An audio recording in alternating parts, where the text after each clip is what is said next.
On a single Tuesday in July 2005, the ocean swallowed Mumbai. A historic monsoon submerged the city, costing over 450 lives and inflicting more than $1 billion in economic damage. While surface repairs help, the city's low-lying geography creates a structural disadvantage that simple dredging and new pumps cannot fix. Mumbai is trying to survive using a drainage network laid down in the 1860s. That colonial-era system was engineered to handle a rainfall intensity of barely 25 millimeters per hour. This chart compares that original design capacity to modern seasonal totals. While the drainage network maxes out at 25 millimeters per hour, routine monsoons now dump over 1,400 millimeters of rain on the city in just June and July alone. When you look at that massive gap in scale, it becomes clear why expanding surface-level gutters is a losing battle. The sheer volume of water falling from the sky renders traditional drainage strategies obsolete before they are even finished. The current system relies on gravity. At low tide, the network pulls water from the streets, through underground pipes, and down into the sea. But large portions of Mumbai, places like Bombay Central and Tardeo, sit near or below mean sea level. When a monsoon aligns with the lunar cycle and high tide rolls in, the ocean creates a physical wall. The water has nowhere to go. Instead of draining the city, the ocean pushes backward through the 186 coastal outfalls, reversing the flow and inundating the urban core from below. You cannot fight the tide at the surface. To protect the city, engineers must bypass the surface altogether and construct an entirely new drainage reality deep underground. If the ocean will not accept the water during high tide, the first engineering hurdle is finding a place to put it. We need a temporary holding zone for billions of gallons of storm runoff. For a solution, we can look to the United States. In the 1970s, Chicago faced a similar crisis and responded with the Tunnel and Reservoir Plan, known as TARP. TARP engineers dug up to 300 feet into the bedrock. They bypassed the need to build expensive holding tanks from scratch by partnering with commercial quarries, transforming massive mining pits into colossal subterranean lakes. Adapting this quarry reservoir model in Mumbai would provide the city with a critical buffer. It creates a dedicated void to hold the incoming monsoon runoff, keeping the streets clear while the city waits for the tide to recede. But eventually, that holding tank will fill up. A true defense system needs a way to force that stored water out into the ocean, even when the tide is pushing back. This requires active pumping.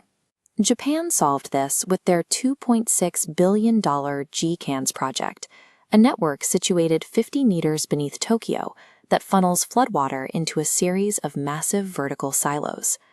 Those silos feed into a central surge tank known as the underground temple. When the water reaches a critical threshold, 4 massive gas turbines, powered by modified aircraft engines, blast 200 tons of water per second into the sea. Adding jet-powered active pumping to Mumbai's deep reservoirs would give the city a way to bypass the hydraulic barrier of the rising tide. Stacking Chicago's volume and Tokyo's power sounds perfect on paper, but funding a 70-kilometer tunnel network beneath one of the most densely populated cities on Earth is a major financial obstacle. To make the economics work, planners are looking at Kuala Lumpur's Smart Tunnel. Malaysia managed the cost of their project by giving the infrastructure a dual purpose. For most of the year, the upper decks of the tunnel function as a toll-paying highway, but when a severe tropical storm approaches, the tunnels close to vehicles, seal off, and become dedicated stormwater channels. To physically build this in Mumbai, crews must drill through the Deccan Traps, a highly durable layer of volcanic basalt beneath the city's surface. Excavation requires advanced tunnel boring machines and a waterproof lining. The water table here is extremely shallow, meaning the tunnels have to hold a blueprint for a resilient subterranean defense. Consider a future scenario where a major cyclone strikes the coast during the peak of high tide. The moment the rainfall intensity threatens the city, the system activates. The underground transport tunnels are evacuated, and the automated floodgates slide open. The deluge drops from the streets into the 70-kilometer tunnel network.